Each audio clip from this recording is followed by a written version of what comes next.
Salut tout le monde, j'espère que vous allez très bien. Je suis très heureux de vous retrouver aujourd'hui pour cette nouvelle vidéo consacrée à la petite voiture qui est ici. C'est notre ami la Fiat 500 électrique. On a déjà fait une première vidéo dessus et aujourd'hui on va aller faire notre tour à la montagne. Elle n'est pas chargée à fond, 82%. Mais bon, normalement ça nous suffit pour ce qu'on va faire. On va partir vers Saint-Vallier, Grasse, Gréolières-les-Neiges. Peut-être qu'on s'arrêtera avant à Cossol, on va bien voir.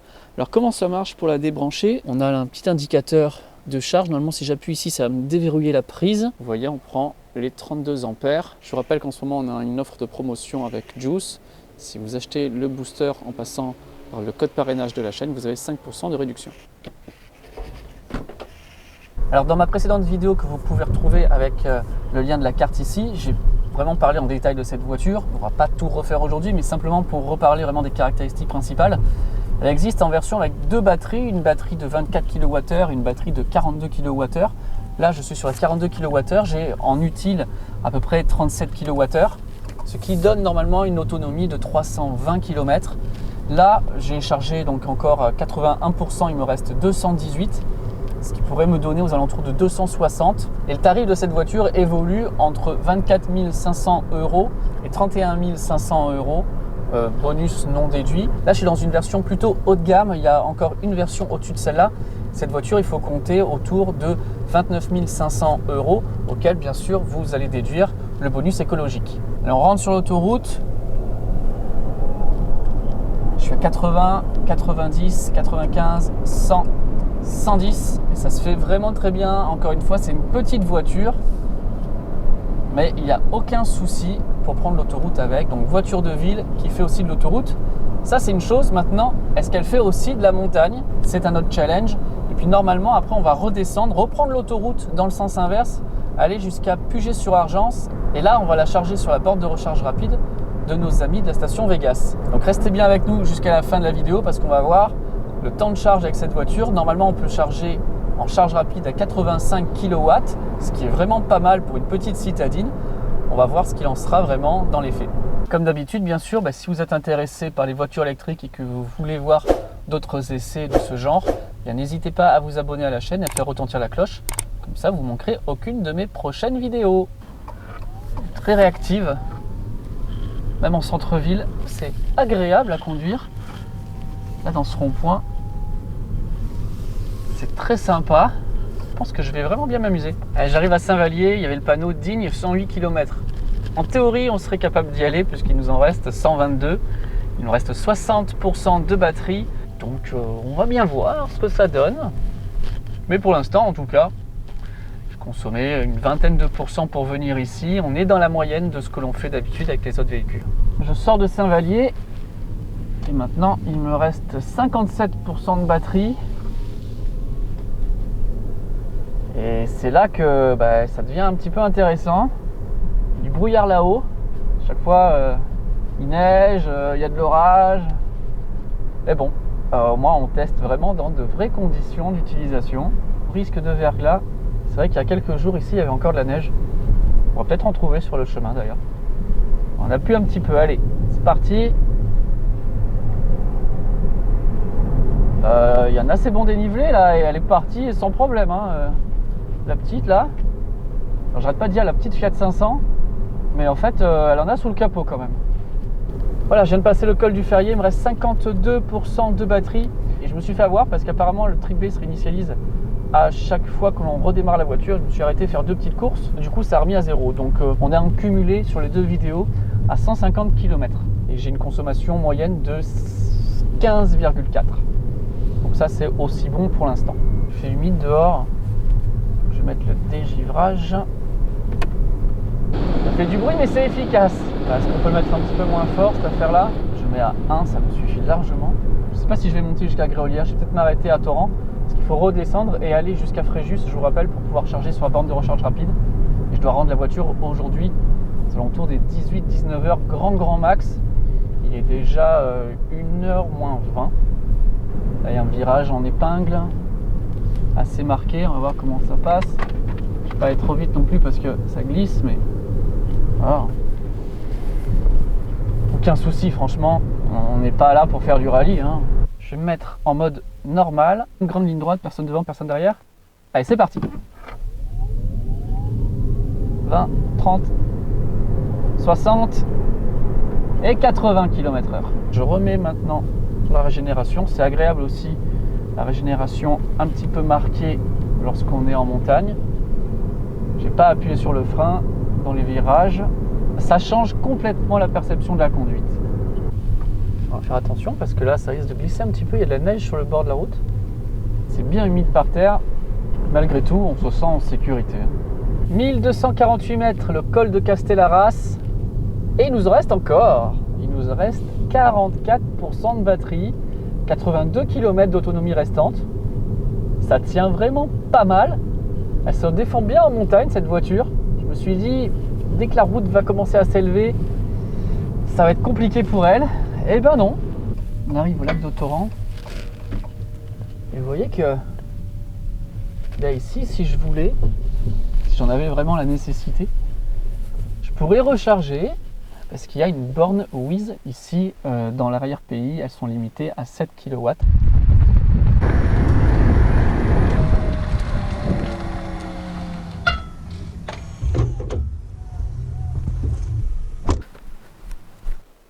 Wow, qu'est-ce que vous pensez de ça? C'est pas un beau coin pour déjeuner? Le lac gelé derrière moi. Alors il est gelé jusque là, là, et là il est plus gelé. Ah, ça fait une belle vue. Allez, je mange un petit morceau histoire de reprendre des forces, et après on repart direction le bord de mer. Voilà, ça y est, j'ai bien mangé, j'avais bien choisi mon endroit et mon timing, parce que comme vous pouvez le voir, eh bien ça commence à se couvrir, ça se gâte, et puis surtout il commence à faire de plus en plus froid. Donc même si j'ai mangé ici en quarantaine sur ma petite île encerclée par la neige, certes je ne vais pas attraper le Covid, mais je ne suis pas à l'abri de me choper quand même la crève. Allez, on retourne à la voiture.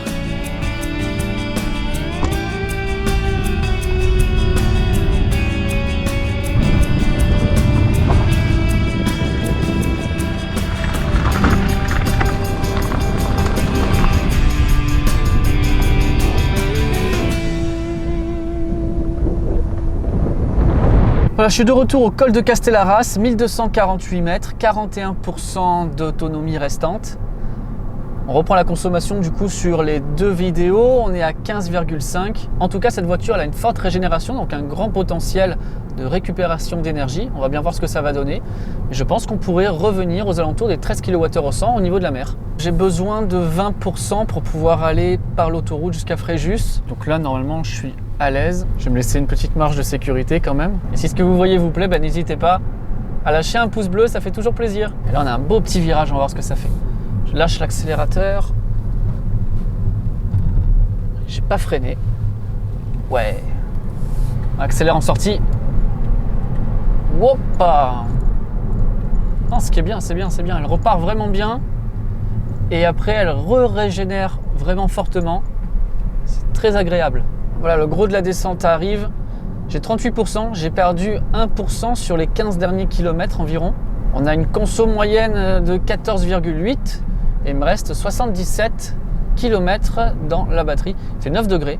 La consommation mixte d'aujourd'hui et de hier nous donnera quand même une assez bonne idée sur ce qu'est capable de faire cette voiture.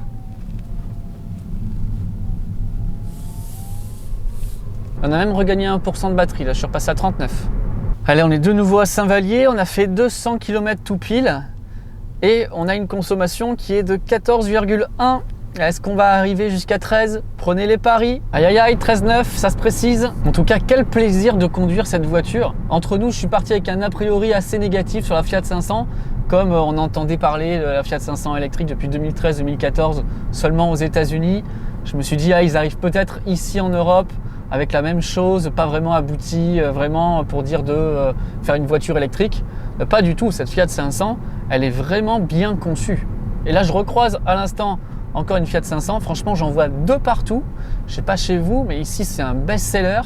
Si, par cette vidéo et d'autres, ça incite les gens à passer à la Fiat 500 électrique, ça pourrait vraiment se vendre comme des petits pains. Cette voiture est produite à Turin. Ils estiment en produire 80 000 par an dans leur usine. Je me dis que finalement 80 000 par an, c'est pas vraiment beaucoup.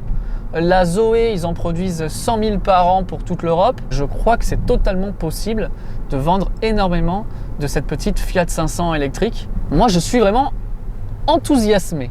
enthousiasmé par cette voiture. Attention, la journée n'est pas finie, le trip n'est pas terminé, donc je vais me calmer un petit peu. Il faut encore redescendre, partir à Fréjus, revenir et pas tomber en panne sur l'autoroute. Là, je suis de retour dans Grasse et je suis à 13,4. Wow, ça a descendu d'un coup. Et là, à l'instant même, je viens de repasser à 40% de batterie. 13,3. Ah, 13,4.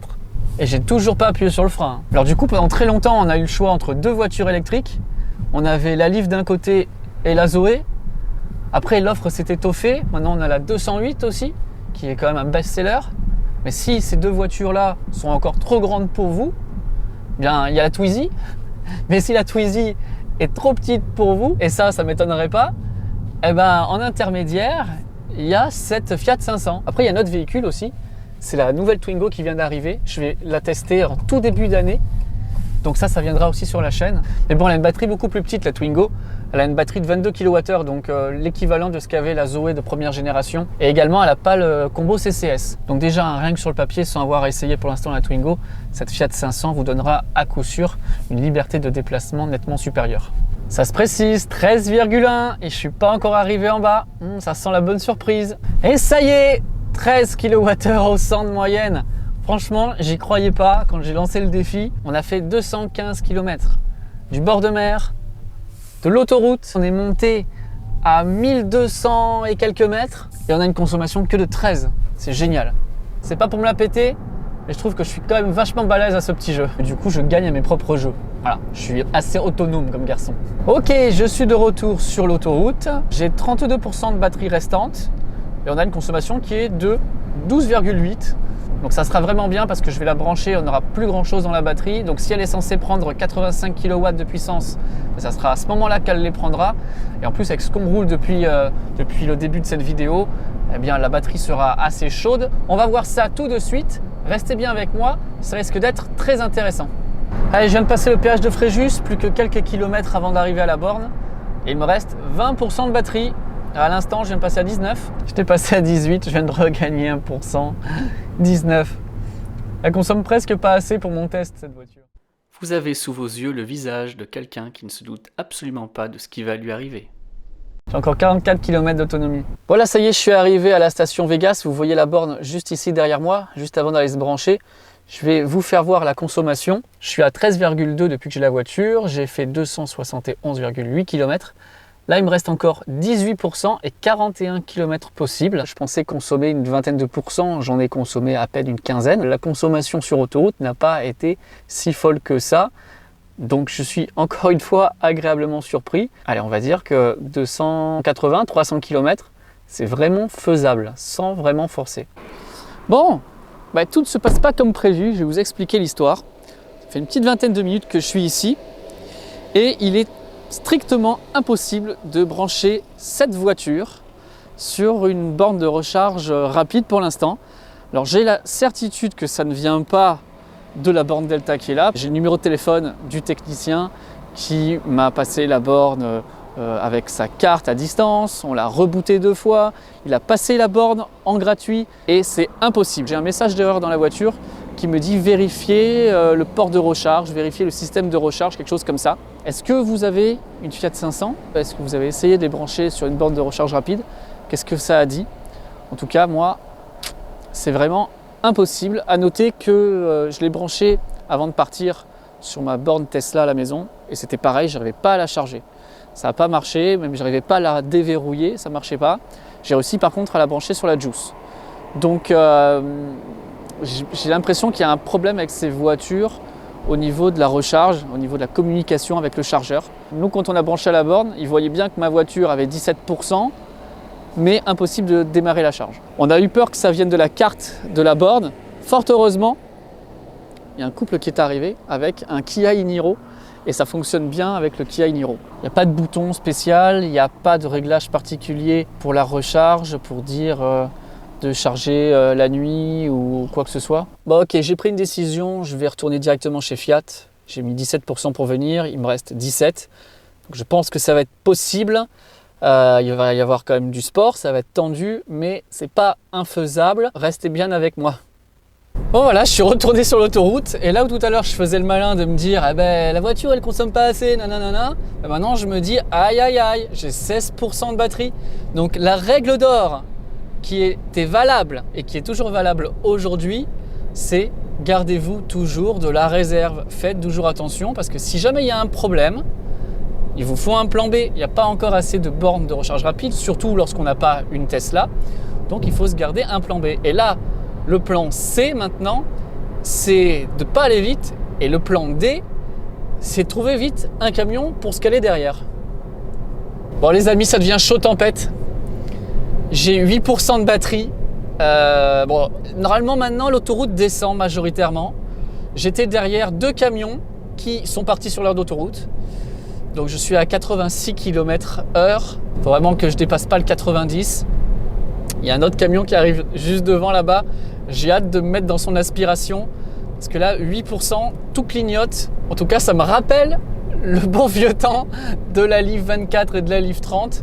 Mais c'est vrai que c'est des souvenirs qu'on n'a pas très envie de revivre en fin 2020, début 2021. Aïe aïe aïe, 5% de batterie, 11 km d'autonomie. Je roule à 80 sur l'autoroute, je peux pas vraiment aller plus vite, sinon j'y arriverai pas. C'est ça qui me fait un petit peu peur, que j'ai un mode tortue qui apparaisse d'un coup et que je me retrouve à 50 à l'heure sur l'autoroute. De Cannes-à-Mougins, ça monte, pour ceux qui connaissent, ça va se jouer à vraiment pas grand chose. Ok, ça c'est pas bon. J'ai le mode tortue qui s'est enclenché, je suis à 70 à l'heure, 3%. Je peux pas aller plus vite, impossible. Et je dois être à 2 km de la sortie de l'autoroute. Courage, courage. 2%, aïe aïe aïe aïe aïe, j'ai jamais fait ça. Même avec ma Leaf, j'ai jamais été à 2%. Oh yo yo. Allez, je prends la sortie là, et ça bouchonne en plus. Bah, ça c'est pas bon ça. C'est pas bon que ça bouchonne comme ça. Ah, si je tombe en rade ici, ça c'est vraiment dégueulasse. Est-ce qu'elle en a encore sous le zéro? Il doit certainement y en avoir. D'autant qu'il faut que je monte là, la petite côte que vous voyez là. Si j'arrive à passer les 200 mètres qui sont devant, là je suis sauvé. Ça y est, ça descend. La route redescend. Aïe aïe aïe. C'était stress. Tout va bien se passer. Et là, il y a une déviation. Ça serait trop drôle. Ah, ça serait mortel. Où es-tu, Fiat? Je n'ai plus que 2% de batterie. C'est là. Elle est arrivée. Oh là là! Est-ce que je vais réussir à monter la petite côte qu'il y a là? Allez. Ouh, on force un peu. Ça va le faire. Ah yes! Yes! Ouais! On a réussi! On est arrivé. On se dit parfois ça se joue à rien. Ouais, les youtubeurs, le mec il a conduit et puis comme par hasard il arrive avec 1% de batterie. Vous croyez que ça n'arrive qu'aux autres jusqu'au moment où ça vous arrive à vous? Regardez, je mens pas. J'ai 1% de batterie sur le parking de Fiat. C'est un truc de dingue. C'est quand même une bonne voiture malgré cette frayeur. Je vous fais voir quand même ce qu'on a fait depuis le début. 13,1 kWh au 100 sur 311 km. C'est bien. Hormis encore une fois le fait de ne pas savoir pourquoi elle n'a pas voulu charger sur la borne de recharge rapide. Mais c'est une bonne voiture, j'espère pouvoir la tester avec la version cabriolet, ça serait assez chouette. En tout cas, dites-moi ce que vous en pensez en partie commentaire de cette Fiat 500. Est-ce qu'elle vous intéresse? Est-ce qu'elle vous plaît? Je la trouve vraiment très jolie, très plaisante, assez spacieuse finalement pour une petite voiture. Bon, forcément à l'arrière c'est vraiment très restreint, mais c'est pas mal. Ici, en tout cas, sur la côte, il y a énormément de Fiat 500. Donc je me dis que s'il y a ne serait-ce que 20-30% de ces voitures qui pourraient passer en version électrique, ça représenterait un très très gros volume pour Fiat. En tout cas, j'espère quand même que ça sera un succès pour eux. J'espère que vous avez vibré comme moi tout au long de cette vidéo. Et puis nous on se retrouve très bientôt pour de prochains épisodes. On fait de la vulgarisation, on parle de batterie, on fait notre podcast dans le monde d'Elon où je parle de l'actualité des nouvelles technologies. Vous pouvez aussi le réécouter via Spotify, Apple, etc. Et puis on fait des vidéos comme ça, voilà, de tests de véhicules électriques de temps en temps. N'oubliez pas encore une fois de vous abonner à la chaîne si cette vidéo vous a plu et de nous mettre un grand pouce bleu si vous avez apprécié également son contenu. Je vous dis à très bientôt pour de prochains épisodes. Salut tout le monde!